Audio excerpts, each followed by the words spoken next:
তাকে প্রশ্ন করছে যে ডক্টর ইউনূস দুটো কথা বলেছেন। আগে বলেছেন এইসব হচ্ছে কারণ শেখ হাসিনা কেবল সবকিছু করেছেন তার আর তার বাপের জন্য।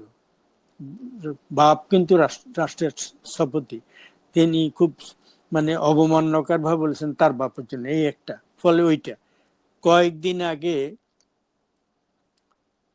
হয়েছে, উনি ব্রিটেনে গেছিলেন, তাকে বিবিসির সাংবাদিক যখন প্রশ্ন করেছে চাথাম হাউসের এক বৈঠকে, তিনি সেখানে বলেছেন ওই তখন পুলিশ ছিল না সব, ফলে ওরা কিছু কন্ট্রোল করতে পারেনি।